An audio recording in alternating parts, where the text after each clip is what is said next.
आइए इस वीडियो के माध्यम से देखते हैं कि किस प्रकार के questions past year question paper के अंदर पूछे गए हैं। ये जो है लेटेस्ट क्वेश्चन पेपर है आप लोगों के colonialism and nationalism in India का। आप देख सकते हैं, आप लोगों को बता दें कि जो सीबीसीएस सिस्टम है उसमें कोविड के दौरान जो भी एग्जामिनेशन हुए वो ओबीई पैटर्न में कंडक्ट कराए गए, यानी कि ओपन बुक एग्जामिनेशन के पैटर्न में जो सभी के सभी एग्जामिनेशन हैं वो कंडक्ट कराए गए। तो ये जो है उसी फॉर्मेट का एग्जामिनेशन है, उसी फॉर्मेट का क्वेश्चन पेपर है। आई जस्ट होप कि आप यहाँ पर रिलेट कर पाएंगे किस प्रकार के क्वेश्चन यहाँ से पूछे जा सकते हैं। आप लोगों को बता दें कि आप लोगों का जो एग्जामिनेशन है वो 90 मार्क्स का आने वाला है, जिसमें टोटल नंबर ऑफ क्वेश्चन जो है 10 होंगे। एंड 10th जो क्वेश्चन है वो शॉर्ट नोट बेस्ड होगा, जिसमें 4 टॉपिक्स दिए होंगे, जिनमें से किसी भी 2 टॉपिक पर आपको शॉर्ट नोट जो है बेस्ट वे में लिखने होंगे। आइए वीडियो को स्टार्ट करते हैं। देखिए ये है आप लोगों का क्वेश्चन पेपर, जिसमें मेंशन है this question paper contains 2 printed pages. आप लोगों का जो ऑफलाइन एग्जामिनेशन में पेपर आएगा वहां पर लिखा होगा this question paper contains 4 printed pages. यहां पर नेक्स्ट है योर रोल नंबर, यानी कि आपका अनुक्रमांक। जैसे कि हमने आपको बताया काफ़ी वीडियोस के माध्यम से कि जैसे ही आपको क्वेश्चन पेपर मिल जाता है तो आपको क्वेश्चन पेपर में दिए गए कॉलम योर रोल नंबर में अपना जो रोल नंबर है वो इमीडिएटली मेंशन कर लेना है। देन नेक्स्ट है serial number of question paper, यानी कि प्रश्न पत्र का क्रमांक। देन नेक्स्ट है most important thing which is unique paper code, यानी कि यूपीसी। इसका जो यूनिक पेपर कोड है वो है 1232790 देन यहाँ पर देख सकते हैं नेम ऑफ द कोर्स, यानी कि पाठ्यक्रम का नाम। तो BA honours political science discipline specific elective ये जो पेपर था ये हुआ करता था, इस बार से ये जो है डिसिप्लिन स्पेसिफिक कोर्स में शामिल कर दिया गया है। देखिए आप देख सकते हैं title of the paper which is colonialism and nationalism in India. And dear students, जब ये सीबीसीएस में पेपर हुआ करता था एज एन इलेक्टिव पेपर तो ये semester 5th end semester 6th में हुआ करता था। तो देखिए ये जो है सेमेस्टर 5th का क्वेश्चन पेपर है जो कि आप फर्स्ट सेमेस्टर में एग्जामिनेशन देने जा रहे हैं। देखिए टाइम ड्यूरेशन की बात करें तो 3 घंटे आपको दिए जाएंगे अपने आंसर राइटिंग के लिए। एंड मैक्सिमम मार्क्स जो हैं वो 90 रखे गए हैं।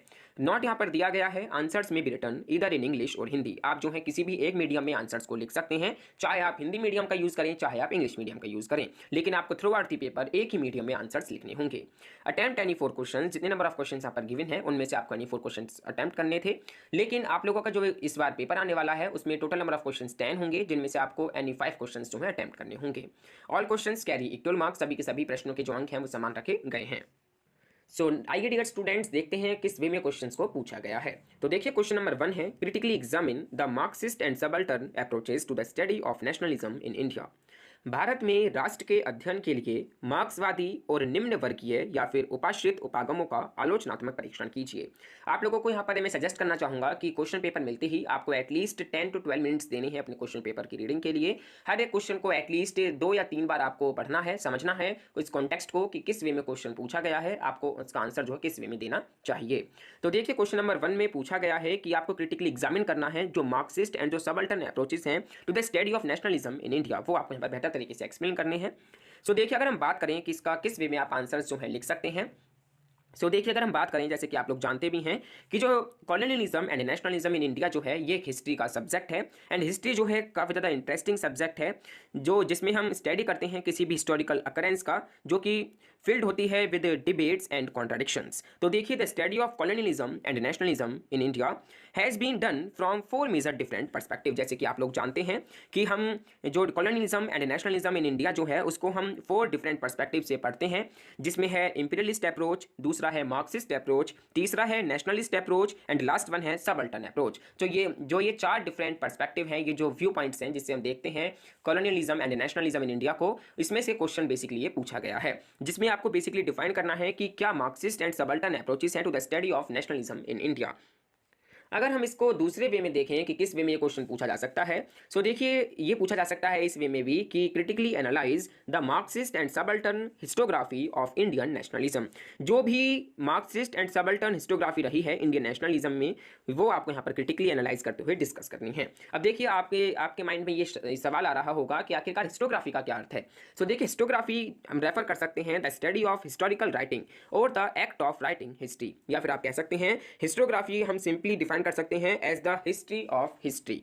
यहाँ पर जो है आपको जो इंडियन नेशनलिज्म है वो मार्क्सिस्ट के द्वारा कैसा रहा है, क्या उनका व्यू पॉइंट्स रहा है, उनका जो पर्सपेक्टिव है वो आपको यहाँ पर डिफाइन करना है, जिसमें आपको अटेम्प्ट करना है to explain the relation of classical Marxist thought to the idea of nationalism. जहाँ पर आपको एक्सप्लेन करना है जो मार्क्सिस्ट की जो हिस्टोग्राफी रही है इंडियन नेशनल मूवमेंट्स की, वो भी आपको यहाँ पर डिस्कस करनी है, जिसमें Marxism as a theoretical framework आप कह सकते हैं किसका, स्टडिंग सोसाइटीज, जो कि एम्फेसाइज करता है on the material relations of the production. अगर हम बात करें रूट ऑफ मार्क्सिस्ट अप्रोच की, तो आप देख सकते हैं हम इनको मार्क्स के वर्क में देख पाते हैं एंड उनकी जो थ्योरी है उनके अंदर माध्यम से हम देख पाते हैं। कार्ल मार्क्स जो थे उन्होंने एनालाइज करा रिवॉल्ट ऑफ 1857 को। उन्होंने कहा कि 1857 का जो रिवॉल्ट हुआ as a revolt by feudal elements, जिसमें क्रिटिसाइज करते हैं कि जो नेशनलिज्म है वो एक आइडियोलॉजी है जिसमें हम अपियर करते हैं क्लास इंडिजीनियस बोर्जियासीज को, ठीक है। While on the other side अगर हम बात करें सबल्टन अप्रोच की, यानी कि निम्न वर्ग की, जिसमें हम ले लेते हैं जो दबे कुचले लोग हैं, इवन जो मिडिल क्लास फैमिली है उसको हम इसके अंदर देखते हैं, उनके व्यू पॉइंट से हम देखते हैं। ये जो है पूरी तरह क्रिटिसाइज करता है जो भी other schools for focusing too much on history of elites और हिस्ट्री बाय इलाइट्स पर फोकस करते हैं। ये जो है फोकस करता है, अटेंशन करता है away from the elites and politicians to the history from below. अगर हम बात करें इनकी क्रिटिकल एग्जामिन की, तो आप जैसे कि देख सकते हैं अगर मार्क्सिस्ट अप्रोच को क्रिटिसाइज करें तो एक पॉइंट इसके अंदर ये शामिल हो सकता है कि ये बहुत ज़्यादा फोकस करता है इकोनॉमिक एस्पेक्ट पर, जिसमें ये अंडरमाइन कर देता है जो रोल है जो आइडियाज़ के, कल्चर के एंड सो ऑन। ये जो है काफ़ी ज़्यादा कॉन्टेंट, ये जो है काफ़ी ज़्यादा आप कह सकते हैं कॉन्ट्राडिक्टरी है नेचर में। एंड अगर हम while on the other side subaltern approach की बात करें, तो सबल्टन अप्रोच क्या है, जिसमें हम ट्राइब्स के बारे में बात करते हैं, पीजेंट्स के बारे में बात करते हैं, या फिर जो प्रोलेटेरिएट हैं, जो मजदूर वर्ग है, और ओकेजनली बात करें तो हम मिडिल क्लास की भी यहाँ पर कहीं ना कहीं बात करते हैं। तो अगर हम इसको क्रिटिकली एग्जामिन करें तो ये जो है रिजेक्ट करता है एवरीथिंग कंसिडर्ड एलिट्स, ठीक है। इसको प्लेस करा गया है मार्जिनलाइज्ड पीपल पर at the centre of the discourse on Indian nationalism. So इस वे में आप जो है कहीं ना कहीं इसका आंसर जो है लिख सकते हैं। आई जस्ट होप कि आपको समझ आ गया होगा कि इस क्वेश्चन के अंदर क्या पूछा गया है एंड किन किन पॉइंट्स के माध्यम से आप थोड़ा बहुत इसके अंदर लिख सकते हैं। देन स्टूडेंट्स, आप लोगों का नेक्स्ट क्वेश्चन है question number 2, which is discuss the major constitutional developments during the 20th century colonial rule. 20वीं सदी और औपनिवेशिक शासन के दौरान प्रमुख संवैधानिक विकासों की विवेचना कीजिए। इसमें देखिए हाईलाइट पॉइंट यही है कि जो मेजर कॉन्स्टिट्यूशनल डेवलपमेंट्स हुई हैं during the 20th century colonial rule, वो आपको यहाँ पर ओवरऑल डिस्कस करनी है, या फिर जो ब्रिटिश रूल के दौरान जो भी कॉन्स्टिट्यूशनल डेवलपमेंट हुई वो आपको यहाँ पर विस्तार पूर्वक बतानी है। सो देखिए जो कॉन्स्टिट्यूशनल डेवलपमेंट है जो भी इंडिया के अंदर हुई है वो एक डिटेल्ड एनालिसिस है किसकी, जिसमें how the constitution of India has evolve from the past to the current, जिसमें आप जो है अगर हम बात करें तो दो डिफरेंट फेजेस में आप इसको डिवाइड कर सकते हैं, जिसमें फेज 1 है constitutional experiment during the rule of the east India company, जो कि लगभग 1773 से लेकर 1857 तक रहा। एंड फेज 2 जो है वो है constitutional experiment under the British crown, जो कि लगभग 1857 से लेकर 1947 तक रहा। तो जो कॉन्स्टिट्यूशनल डेवलपमेंट्स हुई हैं, जो भी रेगुलेटिंग एक्ट आए, जो भी पिट्स जो एक्ट आए, वो ओवरऑल आपको यहाँ पर डिस्कस करने हैं। नाउ डियर स्टूडेंट्स, आप लोगों का नेक्स्ट क्वेश्चन है question number 3, which is describe the role of social and religious reform movements with respect to women's question. महिलाओं के प्रश्न के संबंध में सामाजिक और धार्मिक सुधार आंदोलन की भूमिका का वर्णन कीजिए। इसमें बेसिकली जो social and religious reform movements हुए हैं वो आपको डिस्कस करने हैं, किसके रिस्पेक्ट में, विमेन्स क्वेश्चन के रिस्पेक्ट में, ठीक है। अगर हम बात करें सोशल रिफॉर्म मूवमेंट की जो कि इंडिया के अंदर हुए एंड उसमें जो रोल रहा विमेन का, वो बेसिकली आपको यहाँ पर डिस्क्राइब करना है। अब देखिए जो सोशल रिफॉर्मर्स रहे उनका ये विश्वास था, इस प्रिंसिपल पर विश्वास था कि जो प्रिंसिपल ऑफ इंडिविजुअल है, जिसमें लिबर्टी, फ्रीडम एंड इक्वलिटी की हम बात करते हैं, जिसमें हम ये कहते हैं कि ह्यूमन बींग्स जो हैं वो respective of sex, colour, race, caste और रिलीजन जो हैं सभी इक्वल हैं। तो यहाँ पर इनकी बात करनी है, जो भी सोशल रिफॉर्म मूवमेंट्स हुए वो आपको यहाँ पर डिस्क्राइब करने हैं। जैसे कि अगर हम बात करें विमेंस क्वेश्चन के बारे में, तो जो कि राजा राम मोहन रॉय जो थे वो एक ग्रेटेस्ट सोशल रिफॉर्मर थे भारत के।